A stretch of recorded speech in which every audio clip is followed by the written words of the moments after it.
Question de santé publique, est-ce que c'est dangereux de manger du jambon? Je vais te parler ce soir d'un homme qui pense que oui, à cause des sels nitrités. Tu sais, c'est ce qu'on rajoute dans le jambon pour donner la couleur rose. Et cet homme, eh bien c'est lui, Richard Ramos, est député MoDem du Loiret. Avant de parler de son combat, petite présentation. Et alors moi j'aime pas le tofu, là, cette espèce de truc, t'as pas de goût, là, qui est pas bon, non, c'est dégueulasse. Cette lentilles du Berry, extraordinaire. c'est étonnant. On la cuit 35 minutes, on démarre à l'eau froide, d'accord? On démarre à l'eau froide, on met surtout pas de sel, parce que si on met du sel, on durcit la peau. Ah, moi j'ai toujours mis du Jamais sel. de sel, Jamais. jamais de oui, sel. Alors après avoir été chroniqueur culinaire, Richard Ramos est élu en 2017 à l'Assemblée et tape dans l'œil de Jean-Pierre Pernaut. À l'Assemblée nationale à Paris, un député du MoDem du Loiret qui distribue des camemberts à son effigie dans les casiers de tous ses collègues. Richard Ramos veut défendre l'appellation d'origine protégée, l'AOP, des vrais camemberts de Normandie, au lait cru bien sûr. Il pense que les industriels menacent les vrais camemberts. Il est très remonté. Après les camemberts, Richard Ramos a un nouvel objectif avec Paul Bouffard et Clément Duché. Nous l'avons suivi au supermarché. Au départ, le jambon, il était blanc. C'est-à-dire, il était sans nitrite. On a rajouté du nitrite pour mettre de la couleur. Moi, je défends un jambon sans nitrite. Là, on est sans nitrite. Bon, alors je vais prendre ça. Je suis député. Je suis en train de faire un texte de loi sur le jambon. Est-ce que ça vous arrive d'acheter du jambon? Oui. Alors, Et je prends toujours celui qui est sans... sans sel nitrité? Oui. Ah, Richard Ramos. Ramos, je me rappelle.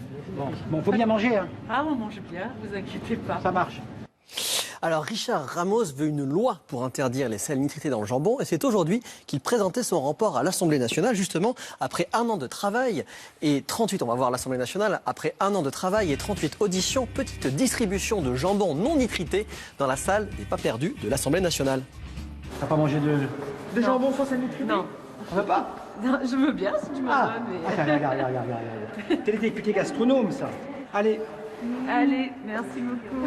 Installation du jambon en salle des conférences de presse. On va improviser, là. Faut être concret dans notre vie. Faut être concret. Nous savons, le sel nitrité dans la charcuterie française tue. Il tue les Français. Le sel nitrité tue. Nous avons la certitude aujourd'hui, que le sel nitrité tue. En même temps qu'il y a des questions, si Amandine, on peut distribuer un petit plateau, faire tourner, parce qu'après les gens ne vont pas oser manger. Et donc Amandine, son assistante parlementaire, distribue du jambon aux journalistes. Vous goûtez, par exemple. Ah, voilà, C'est bon quand même. Regardez, ce jambon-là, il est sans sel nitrité, regardez le gras. On a un gras qui est blanc, c'est super, ça, impeccable. Alors le jambon, c'est quand même un marché de plusieurs milliards d'euros. Donc face à Richard Ramos, se dressent des industriels, leurs lobbyistes, et notamment un, pas n'importe lequel, Thierry Coste. C'est donc parti pour une interview croisée. 3 lobbyistes pour cette affaire-là, dont le plus grand, Thierry Coste, qui a apparemment fait démissionner M. Hulot. Et donc, non, on ne peut pas y aller parce que son bureau est à 300 mètres. On allait le voir avant de venir. Vous vous vantez parfois d'avoir eu la peau de Nicolas Hulot. Est-ce que vous voulez la peau de Richard Ramos? Il se défend tellement en expliquant qu'il y a d'odieux lobbyistes qui lui font peur, etc. Il faut arrêter. Moi, je lui ai envoyé...